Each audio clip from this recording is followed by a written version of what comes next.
Hello ছোট্ট বন্ধুরা, কেমন আছো সবাই? গল্প পাঠশালাতে আমার সব ছোট্ট বন্ধুদের স্বাগত জানাই।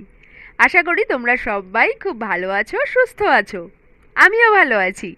চলে এসেছি তোমাদের সাথে গল্প করতে। আজ আমি তোমাদের একটা শুঁয়োপোকার গল্প শোনাবো। শুঁয়োপোকা মানে যাকে ইংরেজিতে বলে ক্যাটারপিলার। চলো আজকে তাহলে আমরা এই শুঁয়োপোকারই একটা গল্প শুনে নিই। তোমরা সবাই রেডি তো? চলো তাহলে আমরা গল্প শুরু করে দিই। একবার একটা প্রজাপতি গাছের পাতায় ডিম পেড়েছিল।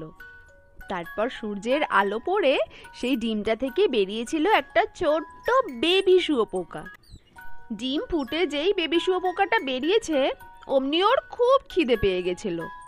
শুঁয়োপোকা যখন অনেক ছোট্ট থাকে তখন ওর বড় হওয়ার জন্য খুব তাড়াতাড়ি আর অনেক খাবার লাগে।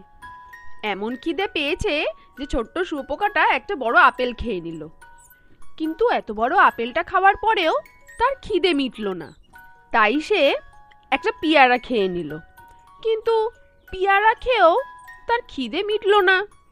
এরপর সে আস্তে আস্তে কমলা লেবু, আম, কলা সব কিছু খেয়ে নিল। কিন্তু কি মুশকিল, এত কিছু খাওয়ার পরেও ছোট্ট শুঁয়োপোকাটার কিছুতেই খিদে মিটছে না। খিদে মিটছে না বলে শুঁয়োপোকাটা এবার কি কি খেলো জানো বন্ধুরা? সে এবার chocolate cake, Cadbury, pizza, chips, cold drinks, chow mein সব একসাথে খেয়ে নিল। আইসক্রিমটাও ছাড়লো না। এত কিছু খাওয়ার পর শুঁয়োপোকার এবার শুরু হলো পেটে ব্যথা। এখন সে একটা পেট মোটা শুঁয়োপোকা হয়ে গেছে। পেটে ব্যথায় শুঁয়োপোকা খুব কষ্ট পাচ্ছে, কিন্তু তবু তার মনে হচ্ছে যেন সে কিছু খায়নি। কি মুশকিল রে বাবা! শুঁয়োপোকাটা এবার ঠিক করলো যে এত কিছু খাওয়ার পরেও যখন তার খিদে মিটছে না তখন সে আর কিচ্ছু খাবে না। সে শুধু একটা সবুজ পাতা খাবে, যেটা সে জন্মের পর থেকে একদিনও খায়নি। পরের দিন সকালে শুঁয়োপোকা একটা সবুজ পাতা খেলো। অদ্ভুত ব্যাপার কি জানো বন্ধুরা, এই সবুজ পাতাটা খাওয়ার পর থেকেই শুঁয়োপোকার পেট ব্যথাটা না কমতে শুরু করলো। সে আরও একটা সবুজ পাতা খেলো। এতদিন এত কিছু খাওয়ার পরেও তার খালি মনে হয়েছে যেন পেটটা ভরছে না। কিন্তু আজ সবুজ পাতা খাওয়ার পরেই তার পেট ব্যথা তো কমেই গেল, আর তার পেটটাও যেন ভরে উঠল। শুঁয়োপোকা এবার বুঝতে পারলো যে তার আসল খাবার হলো সবুজ পাতা।